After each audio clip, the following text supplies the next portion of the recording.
You know what I mean? And I'm going to write out some more of that stuff. Meaning, they did a good job in this Cello Mind book, but there are other ideas from there.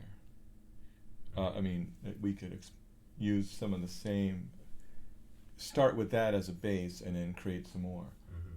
Like, go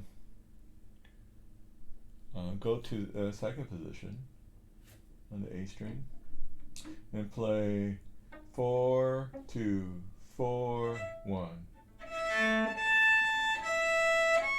Now 4, 2, 4, 1 with extension.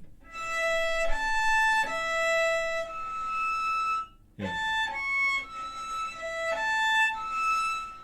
Now go to the third position and play 3, 3, 1. Oh wait. No, extend. Start an extension. No, first finger is on the A harmonic. Yeah. And extend. Now play 2, 1, 2, 4. Now 2, 1, 2, 3, but stay extended.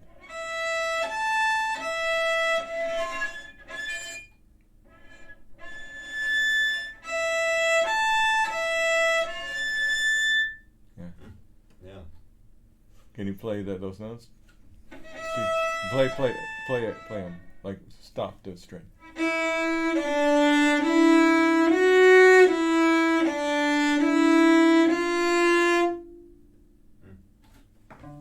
That was perfectly in tune. You could also do the other one without extending. And this one's a little. The reason why I didn't tell you because it's kind of it's a little complicated to use the second finger, but we could do 3, 1. 1, 3, 1, 4, but no extension.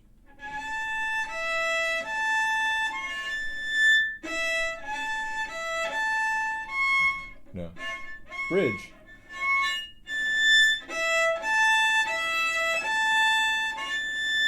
Now curve your pinky a little bit. It's too low. Yeah. You're stretching. Don't stretch.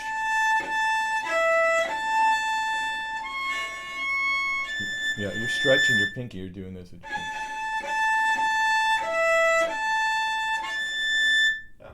Yeah. Now play 3, 1, 2, 4.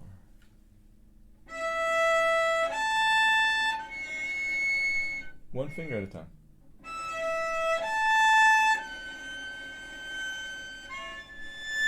Oh, okay. Yeah, it's kind of like a low C or low G. Sorry. 7. Yeah. Try it.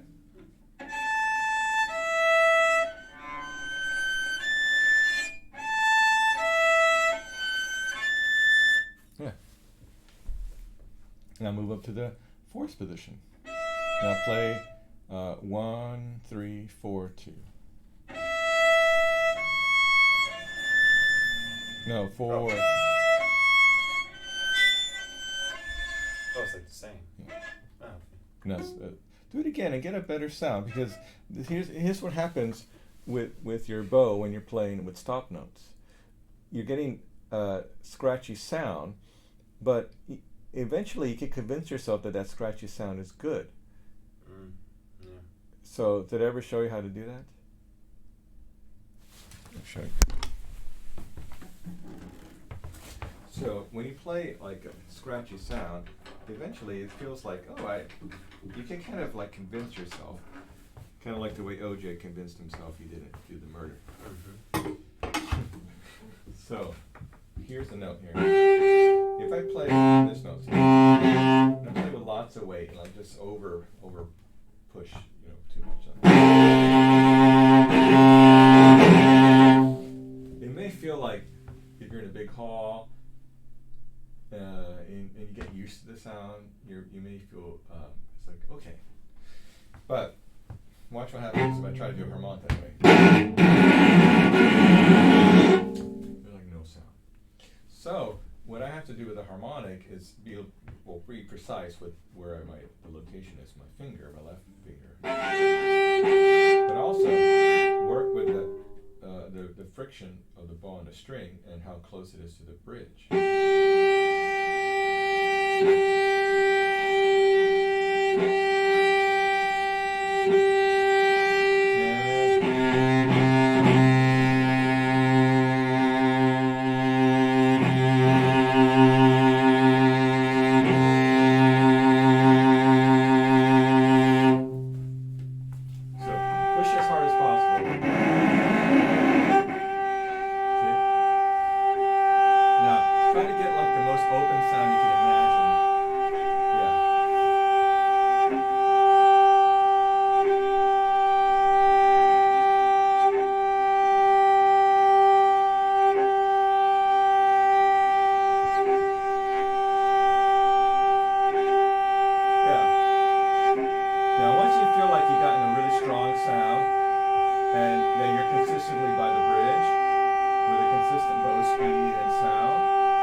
It's even with me, I feel like, why am I trying so hard? Sometimes you need some drama, right? Like in the concerto, there are some moments where you just need to have the drama. But sometimes you just need to like trust the physics. Mm. I got a video, the third movement of the Dvorak. I cut that out of the video. From here, came out pretty good. I mean, I think in the first page I was a little more unsteady than the rest of it, but the orchestra sounded better than the first movement. Even though the brass is really loud in the last, and throughout the whole thing. So interesting. I was looking at some videos, but if I feel like I played better now because of a couple of things. One, cello mind and kind of the things we've been working on. And two is Tanya Carey, this lady I studied with, Suzuki. She like helped me a lot because it helped me to realize like what to focus on in teaching, which I started doing, and then now that affected my playing. It made me just a better player, more consistent. It's interesting. I think Sarajan pushed me, like took me out of like a cocoon in a way, and woke me up musically. And that was really good because he was yelling at me to do better and play louder and play more dynamics and more musical. But and then Tanya like just reminded me, it's like how to play with a good technique, but how a foundation. It's really interesting. But anyway, that's what I'm reminded of when I see those videos. It's like, man, why couldn't I have done that better? Yeah. So everybody's the same. I mean, at their own level. You know, even Leela, she's recording for her orchestra, and then she's like, "Oh, that was terrible." You know, so you know, you're in 7th grade, you feel the same way, even if you're like a professional or in college. You know, so and remember what we know that Misha Maisky said is the beauty and tragedy of being a musician is that it could always be better. It's true. It could always be better. Okay, so you said Piatti? Yep.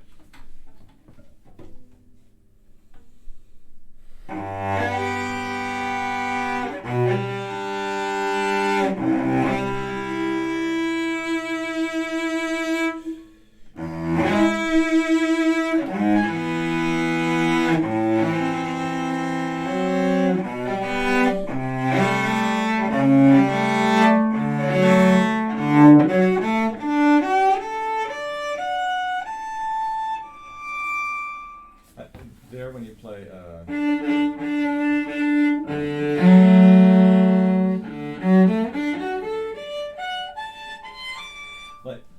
don't have to be so perfect with your bow strokes. Like, I mean, don't go all the way back to the frog. Just stay where you are.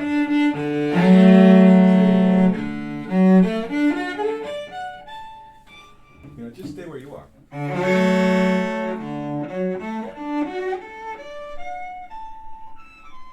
And if you want to be fancy,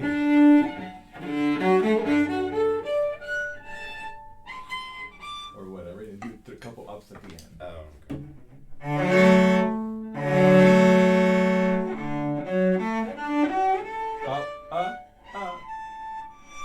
Yeah. So, you know, it's like fun, and it's less stiff because you're out here. So start to think about how you can not be so stiff by one, literally just don't squeeze. Two, move around some and shake some of that stiffness off, because you know, just the way you feel restless if you're sitting in the same chair for 4 hours. I mean, that's what we're doing when we play cello for 4 hours.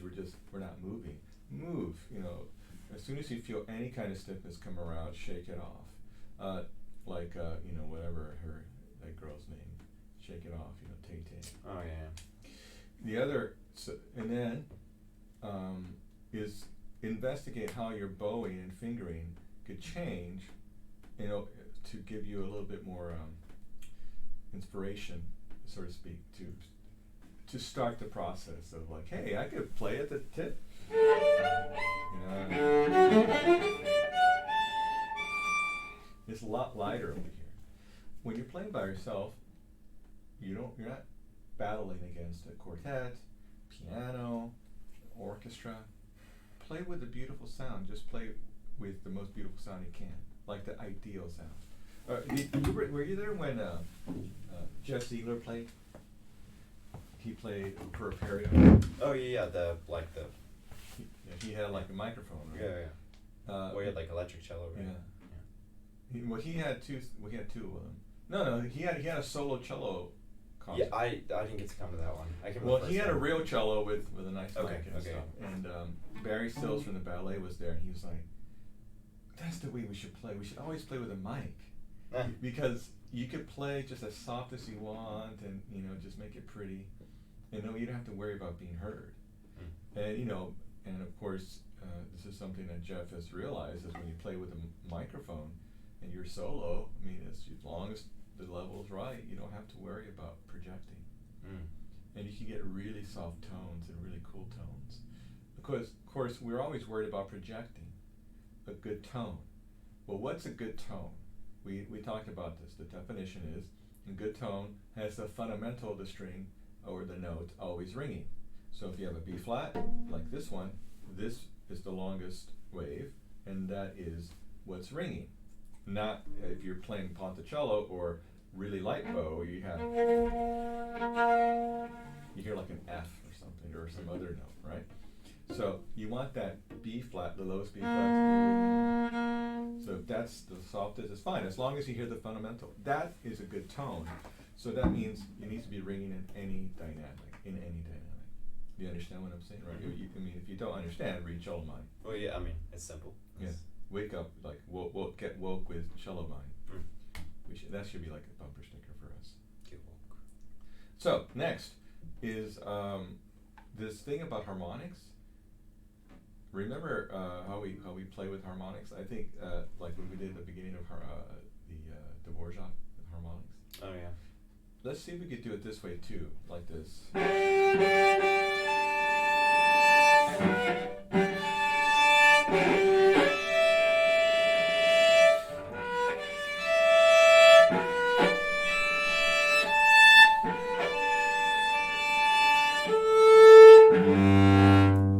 you try? So maybe just play these. And then, yeah, so don't worry about changing. Don't worry about fingering. Just worry about what the bow is doing. Play close. Here, that's clear.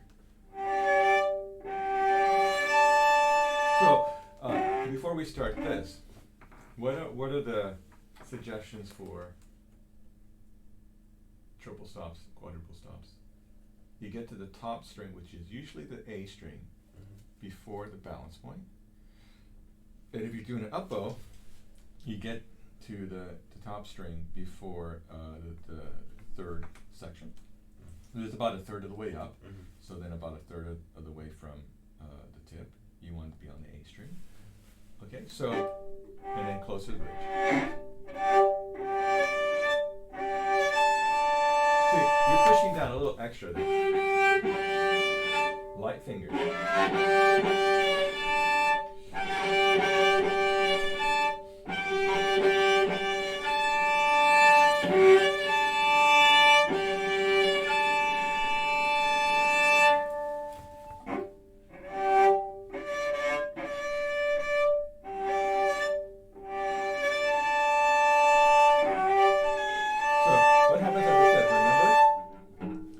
You're pushing down over here.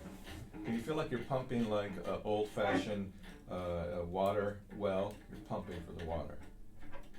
Put your forearm down this way, and all your fingers are working. And then wiggle the string. How about wiggle both strings?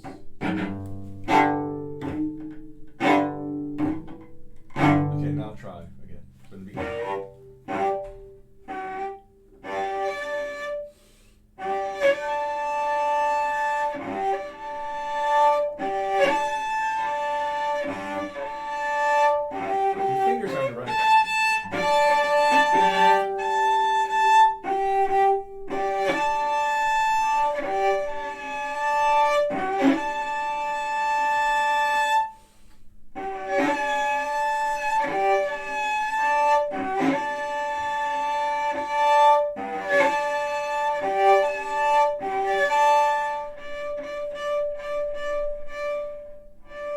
There at the end, when you have, you do it with two.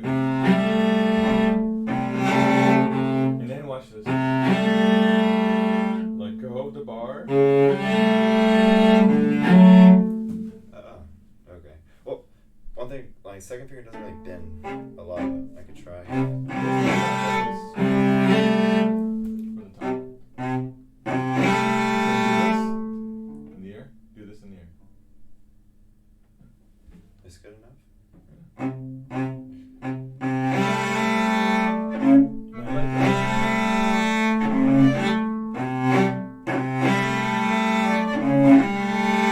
So, hang on to the A string on its own while your fingers get ready. See? A string.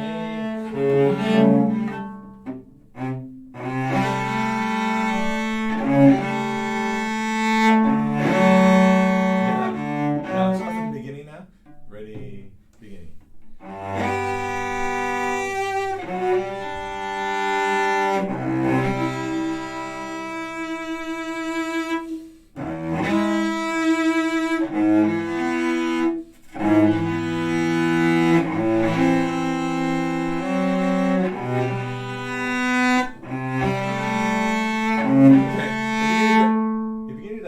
That's fine, but you also have to let go of the first finger. Let go.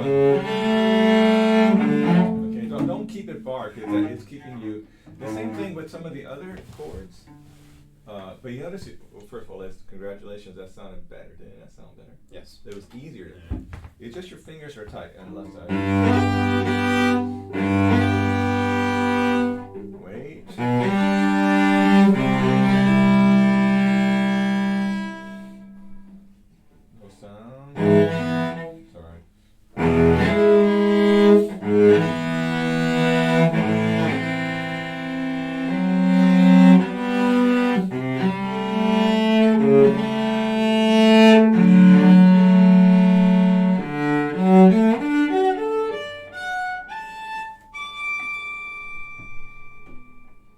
Ready? Try again. Ready?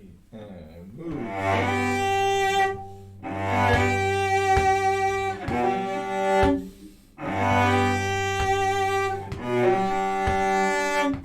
So, we already discussed that in the first part of the bow, you want to get to the top note before the balance point.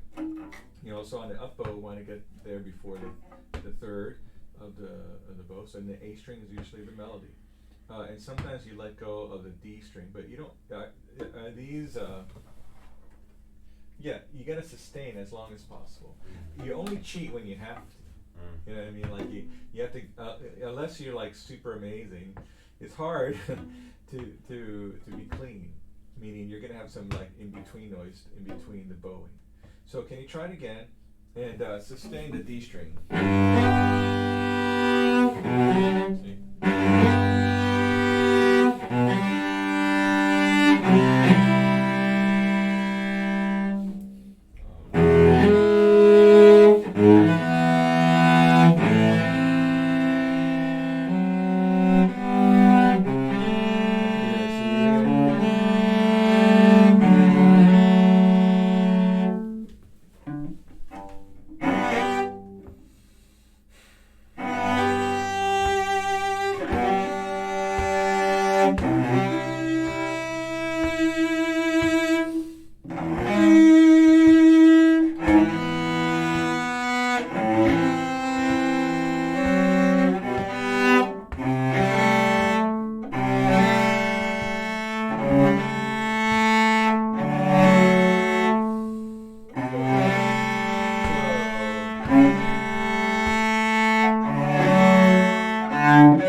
And when you're at the frog, remember your fingers should feel really, really loose, relaxed.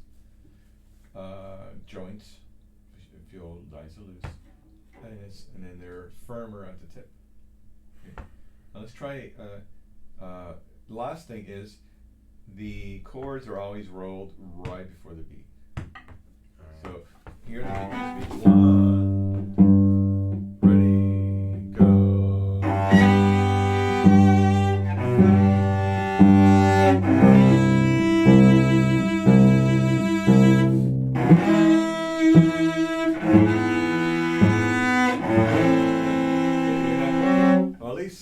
I'm waiting for you. Oh. So, ready, go.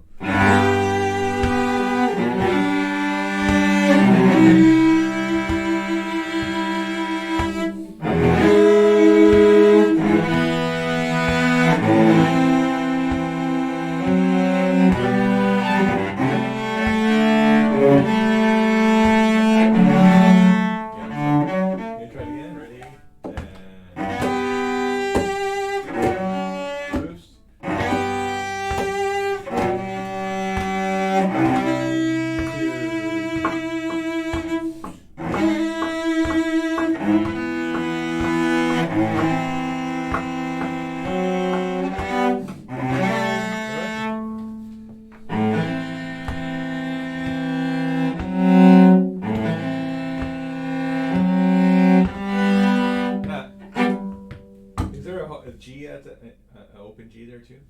It's a B. Oh. Is it B? That B.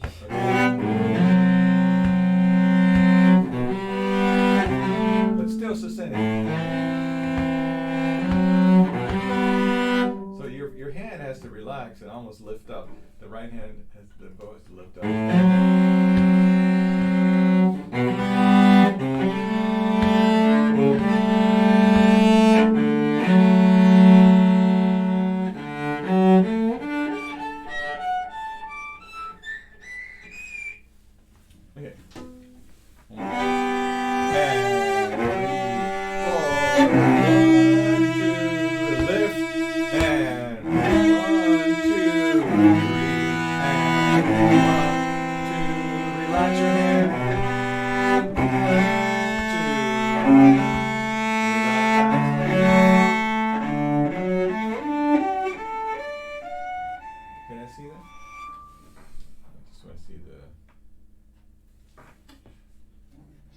Starting faster. Do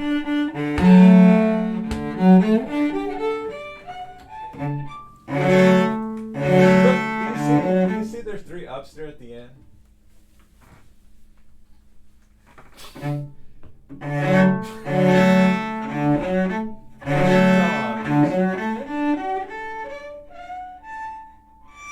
One, two, three.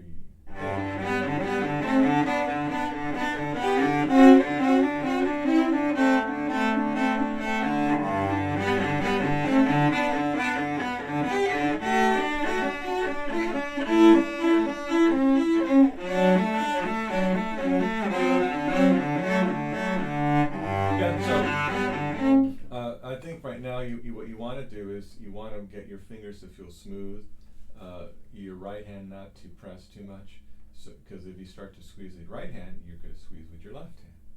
That just seems natural, right? So let's try it again. Let's go.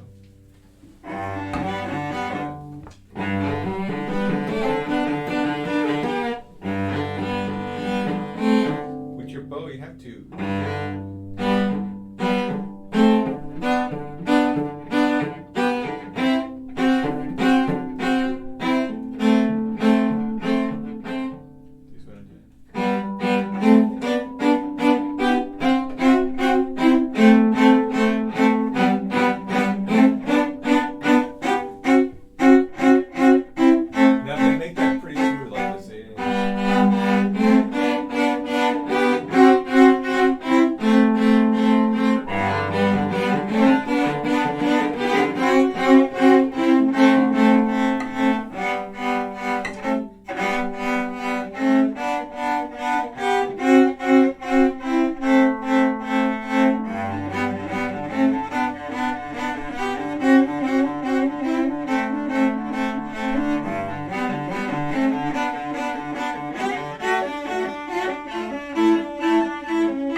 The figure that I'm trying to teach you is not necessarily like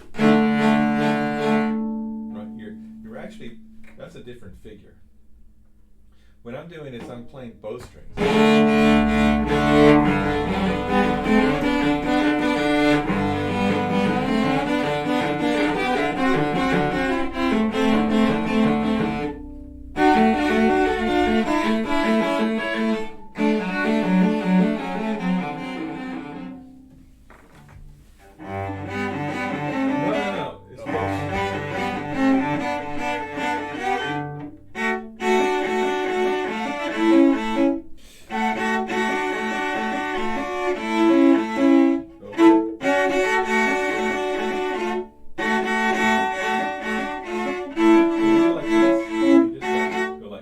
Stretch a stretch.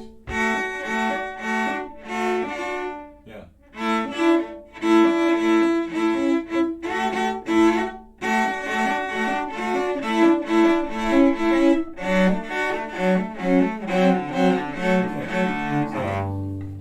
So this is how you practice it.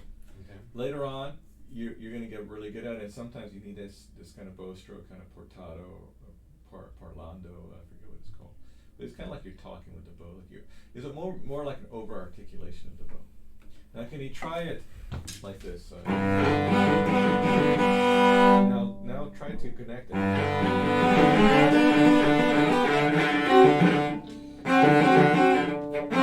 It's hard. You try to connect it. 1, 2.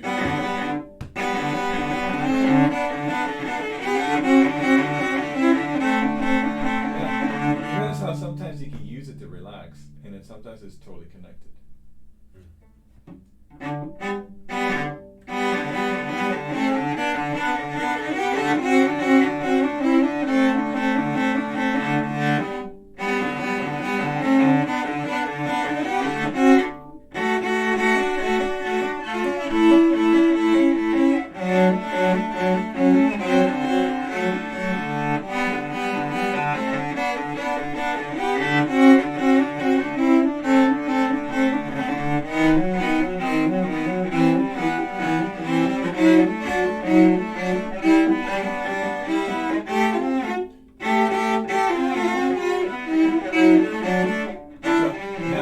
that's where your right hand is going to show.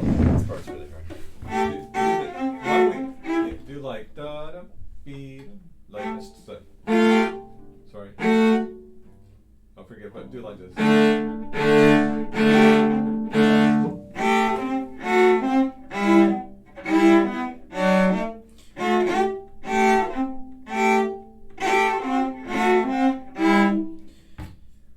Can I see the notes? I don't remember. Over here. Okay, turn it again. Where? I can have this so I can see. There.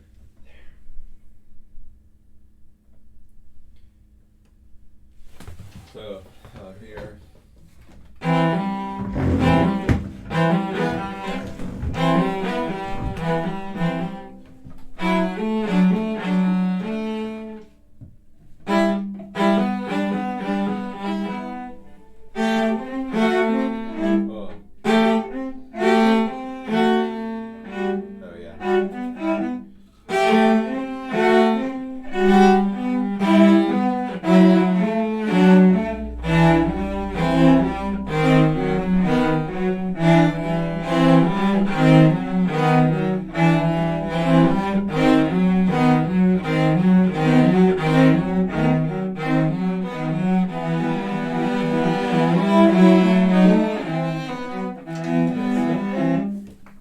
So now, okay, I get it now. So now, what I was saying to you in the beginning is true, and the reason why is because of the eighth note rest. Mm-hmm. That's why I was thinking, why am I confused? But I was right. Mm-hmm. Now, when you're playing like this next section, this is where it's like connected. Okay, so just distinguish between those eighth notes, the technique that I told you about, and this section here, where it's going to be, you know.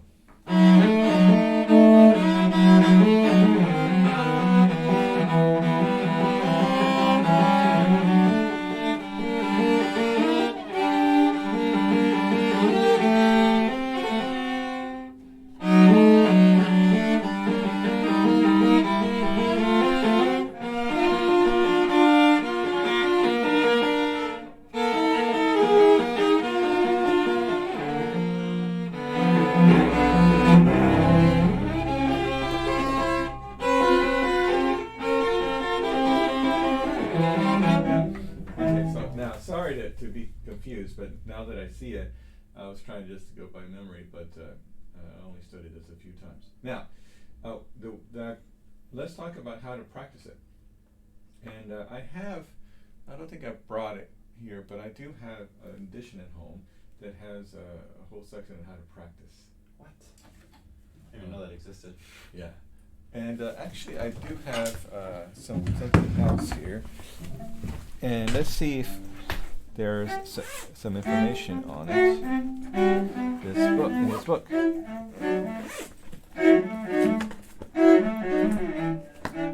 Okay. This is, I don't know if it's in here, but this is Tanya Carey's book. And it talks about etudes, and I don't know if it has Piatti in here. But basically, she gives you like information of what to study, what to focus on in the etudes. So we have Sobchak here, Duport, Popper.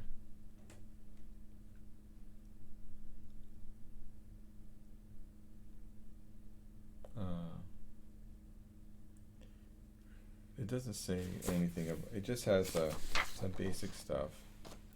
It doesn't talk about Piatti. So I think she just has some basic things, Sobchak, Duport, etc.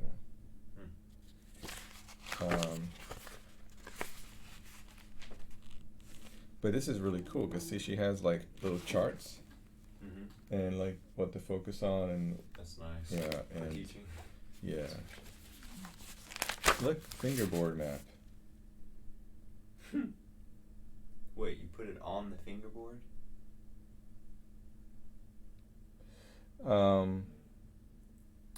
Well, I think no.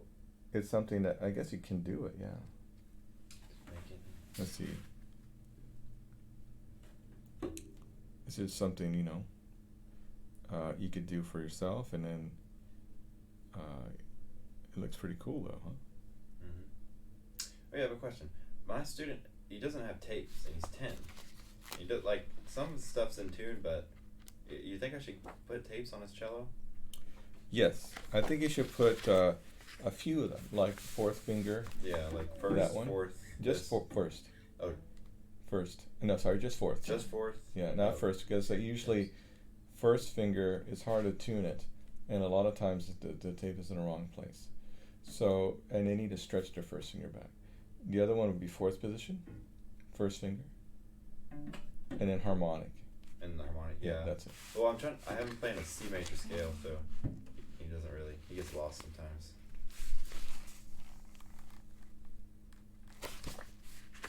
Hold on one second.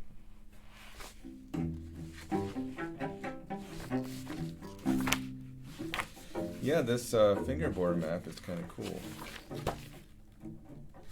Maybe we should all make one.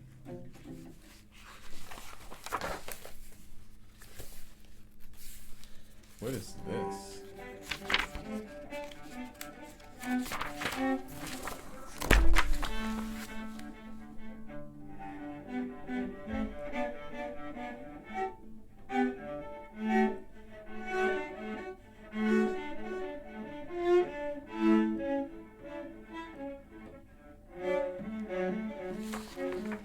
That's cool. That's cool. Okay, anyway. I never thought about that we would need, to have a fingerboard map, but do you think that would help you? A fingerboard map? Like this is like you put it on your cello? I don't know. It's kind of crazy. It's not if you learn where all the notes are. Yeah. I mean, how far would you go to be in the major leagues? I don't know. That's like, I don't know. That's kind of crazy. That's like, they're like, we're gonna have you play with like a squishy ball, and hit off a tee for a year. Yeah. I don't know. That's even worse, actually. I don't know what it's like. Yeah, I mean, the thing is that if you are having trouble just locating pitches, by seeing it may help you like internalize it visually. And at first, because you're visualizing it. But then what happens when someone practices really well is that kind of map just pops out in their head. They just know where everything is. But in the absence of that, I think the fingerboard map could help. So what is the goal of a teacher? So if I'm teaching everybody the same routine, like today we're going to go through a little more refined method of our routine, so we could start doing it every day in our practice, and everybody's learning it. What is that for? Well, because even like the people that are not as good or not inclined to practice could actually get pretty good. That all of a sudden it's like, wow, you had a good sound there. How did that happen? Mm-hmm. So, and those people like yourself who are serious and want to do a master's degree and move on, you could get something out of it too, and of course you could do more of it. So the fingerboard map is more along these lines, meaning, yeah, not everybody needs it, but if you have a student who is like needs to be interested, to rekindle their interest in it, or just never knew they were interested, maybe a fingerboard map would do it. Now, Tanya Carey, from what I know about her teaching, and it's not like I'm an expert, like I haven't learned all Suzuki books with her, but what little I know is that she likes to do a lot of little things in her lessons that, of course, pertain to the bigger picture, like say right hand, left hand, or maybe the pieces that you're playing. And especially with the little kid, she does like, seems like 20 or 30 different little things, all pertaining to how you hold the bow, how you put your fingers on there. So there's like 5 or 10 things for like the left hand and the right hand and all that kind of stuff. So the fingerboard map is just one idea. don't poo-poo it. And until you, what if you did that with your student? Yeah. He may like it. Yeah, I think. Because what you do is you put these two sheets of paper together, you cut it, then you mark where the strings are, and you can see step by step how she does it.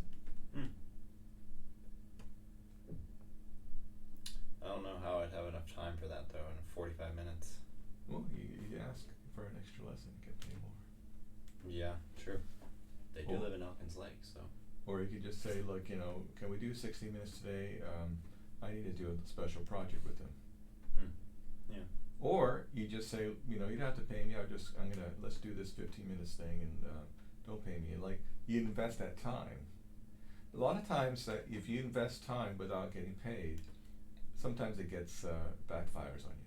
But let's just say you do the 15 minutes, you create this little project for him. The parents really like it. He's getting better. It's like, wow, he's really interested in it now. It could be that he stays with you for a long time. Then eventually they're like, can we do an hour? I think 45 minutes is too short. Yeah, that's true. And, and then you start to. Yeah. Then it pays back to what I'm trying to say. Yeah, because I just started him on the minuets for the first week.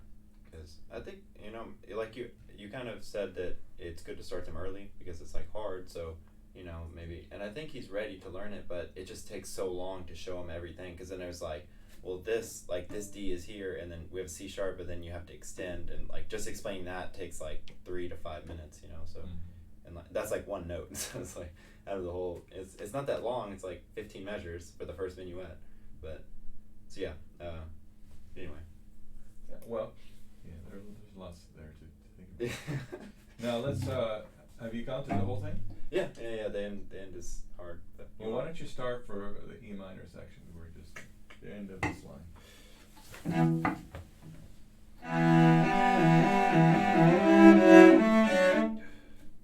Try to be as look up.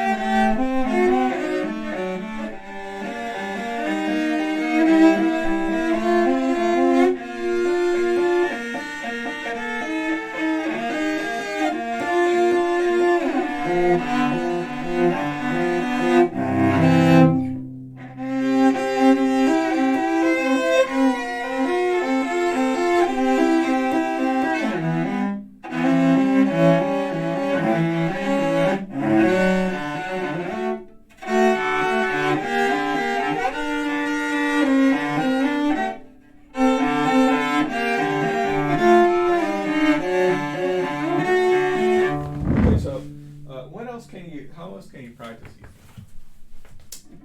Yeah. Can you try it like that? So let's just start from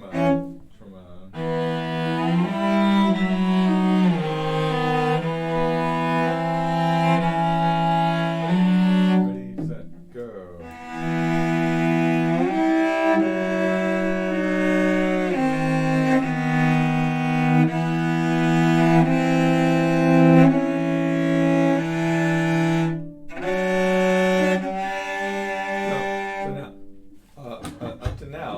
Perfect. So can you make it perfect? So how can you make it perfect? Just go slow and steady. The beat. See, so when you have a fifth that's out of tune, you may be, of course, crooked. Your strings could be out of tune. But a lot of times is you don't have enough pressure on one string or the other. Like this one has less pressure on A string. This has more pressure on A string, less on D. So even out your finger.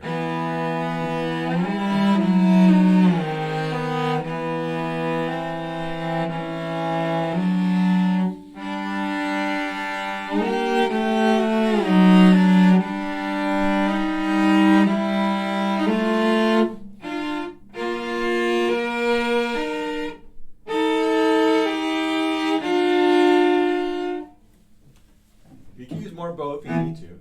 1, 2, 3, 4.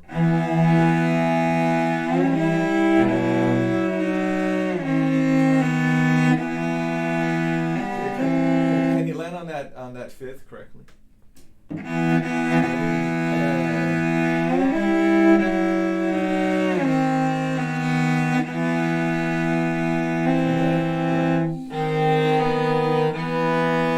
So presumably that's the same beat, right?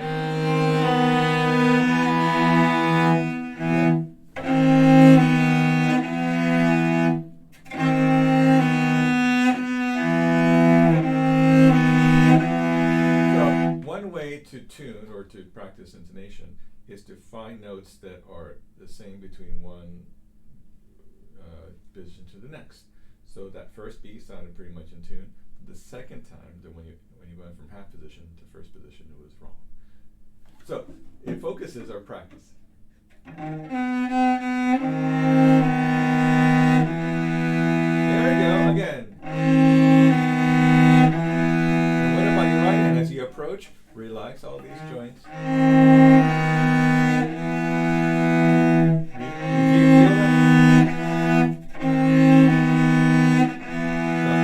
So you're this way too long. You have to release the joints to go down bow way direction a little bit sooner. So as we approach about here, around the area of our winding, see.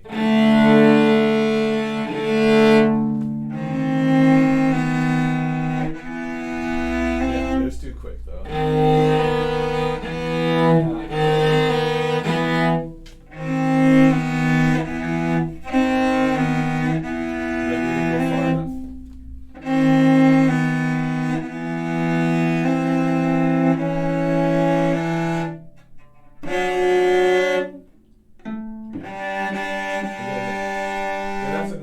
Spot.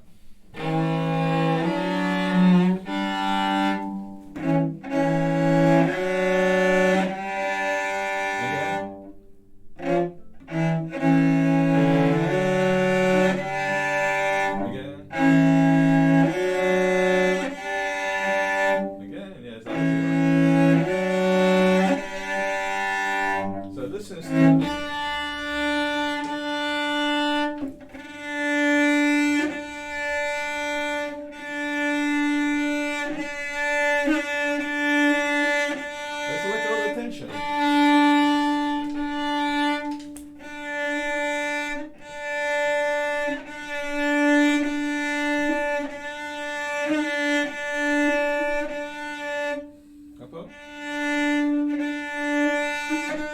it's important to do the right bowing. Relax, see? Release the tension here. Give yourself a little space.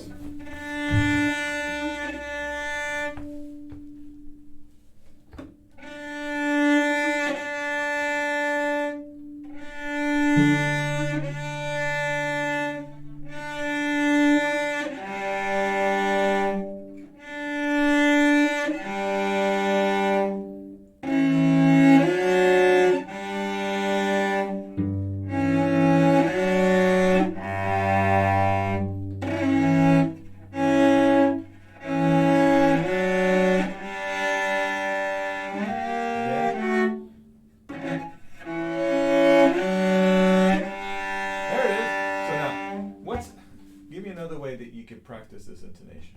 That one right there, the one that goes to G and D. What other resource do you have on your cello? Okay, there's one more. Yeah, okay. At least.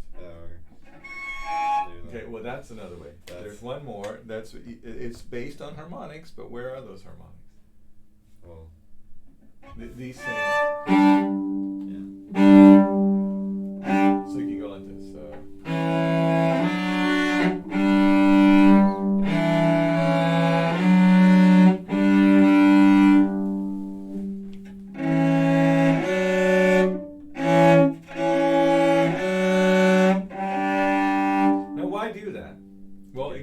It gives you how kind of the maximum ring, is ringing, ringing, ringing. Can you try it now?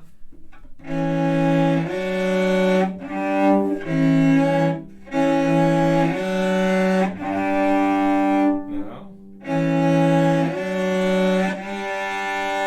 So what you do is you hear it and you feel it, and then when your fingers go to the third position with the stop notes, it's a lot easier to get to the answer.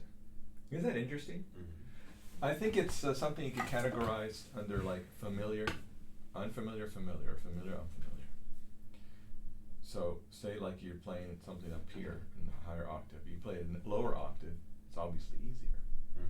So by playing it in a lower octave with the right rhythms and pitches and all that, then you go to the higher octave, it's much easier for you to hear. What time is it? 58. I rehearse on 2 minutes. Oh yeah. Sorry. Oh, I forgot you got that thing until next week. All right. Yeah. All right. Well, we'll see you the next time. All right. When you. How's it going anyway with that? It's not bad. It's good. It's not that difficult, is it?